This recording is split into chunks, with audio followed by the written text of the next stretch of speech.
بسم اللہ الرحمن الرحیم۔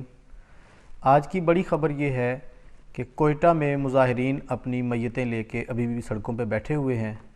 وزیر اعظم وہاں ابھی تک نہیں گئے جو ان کا مطالبہ ہے۔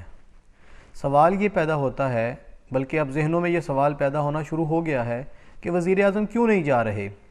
آج کے اخبارات میں اگر لیڈ کو دیکھا جائے تو ویسے تو وزیر اعظم کا یہ بیان لگایا گیا ہے کہ اس طرح کے سانحات سے نمٹنے کے لیے میکنزم بنایا جائے۔ جنگ اخبار نے اس حوالے سے لیڈ میں اپنا ذکر کیا ہے کہ افغان حکومت نے دفتر خارجہ کو دوسرا مراسلہ بھجوا دیا ہے۔ پہلے بھی مراسلہ بھجوایا، کل ایک اور مراسلہ بھجوا دیا ہے کہ یہ جو میتیں ہیں یہ افغان شہریوں کی ہیں، یہ ہمیں واپس کی جائیں۔ یہ بہت بڑا سوال ہے کہ ہم جنہیں سمجھ رہے ہیں کہ یہ پاکستانی ہیں، افغان کہہ رہے ہیں کہ یہ افغانی شہری ہیں، ان کی میتیں ہمیں واپس کی جائیں۔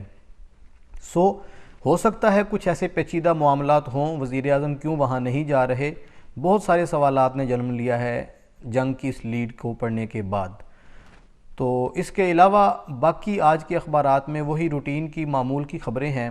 جہاں تک کالمز کا تذکرہ ہے، میں اس تذکرے سے پہلے، کیونکہ ہر روز ہم پی ڈی ایم کی بات کرتے ہیں، تو پی ڈی ایم قیادت کل وہاں پر ان مظاہرین کے پاس کوئٹہ میں گئی ہے۔ مریم الگ گئی ہیں، بلاول الگ سے گئے ہیں اپنے اپنے وفود لے کر۔ جہاں تک پولیٹیکل پوائنٹ سکورنگ کی بات ہے، عمران خان اس حوالے سے لوز کر رہے ہیں، حکومت لوز کر رہی ہے، اپوزیشن نے گین کیا ہے۔ پولیٹیکل پوائنٹ سکورنگ کی بات کر رہا ہوں، وہاں پہ انہوں نے بات کی ہے، وزیر اعظم کو خوب تنقید کا نشانہ بنایا ہے، لیکن سوالات اپنی جگہ قائم ہیں جو میں نے انڈیکیٹ کیا جنگ اخبار کی لیڈ کی روشنی میں، کہ افغان کہہ رہے ہیں، افغان حکومت کہہ رہی ہے کہ یہ ہمارے شہری ہیں، بلکہ یہاں تک اخبار میں لکھا ہے کہ ایک کان کن اس کان سے جو بچا ہے وہ افغان شہری، وہ حکومت پاکستان کی حراست میں ہے۔ افغانستان نے کہا ہے ہمیں اس تک بھی رسائی دی جائے۔ یہ بہت ایک پیچیدہ سا مسئلہ بن گیا ہے۔ کالمز کی بات کرتے ہیں۔ جنگ اخبار میں آج الطاف حسن قریشی صاحب جو بہت سینئر کالم نویس ہیں، انہوں نے پولیٹیکل سائنس ہسٹری کے طالب علموں کے لیے بڑا پیارا اور بڑا خوبصورت علمی کالم لکھا ہے ماضی کے سبق کے عنوان سے۔ انہوں نے ہماری پولیٹیکل ہسٹری کا تذکرہ کیا ہے، انہوں نے جمہوری اور آمرانہ ادوار کا انالیسز کیا ہے، ہماری ریسنٹ پاسٹ اور پاکستان بننے سے اب تک کی ہسٹری۔ یہ بہت امپورٹنٹ ہے آج کا کالم طالب علموں کے لیے۔ روزنامہ 92 میں ڈاکٹر طاہر رضا بخاری صاحب جو ایک بہت بڑے مذہبی اسکالر بھی ہیں، محکمہ اوقاف کے ڈائریکٹر جنرل بھی ہیں، انہوں نے فیٹف اور اوقاف کے عنوان سے ایک بڑا معنی خیز کالم لکھا ہے۔ یاد رہے پنجاب میں، پورے ملک میں، تمام صوبوں میں یہ ایک قانون سازی ہوئی ہے، پنجاب میں خاص طور پہ محکمہ اوقاف کے پاس جو مزارات ہیں، مساجد ہیں، خانقاہیں ہیں، ان کے حوالے سے آج کے کالم میں انہوں نے بڑی تفصیلات لکھی ہیں کہ انہیں رجسٹر کیا جا رہا ہے۔ محکمہ اوقاف اپنی تحویل میں نہیں بھی لے گا، لیکن رجسٹریشن ہر مسجد، ہر مدرسے، ہر خانقاہ کی ہوگی۔ یہ ایک عالمی قانون کی روشنی میں کیا جا رہا ہے۔ بڑا انفارمیٹیو کالم ہے طاہر رضا بخاری صاحب کا 92 میں۔ ایکسپریس اخبار میں تنویر کیسر شاہد صاحب کچھ حوالوں سے مجھے بڑے پسند ہیں کالم نویس، جنوبی پنجاب کے تعلق کی وجہ سے بھی۔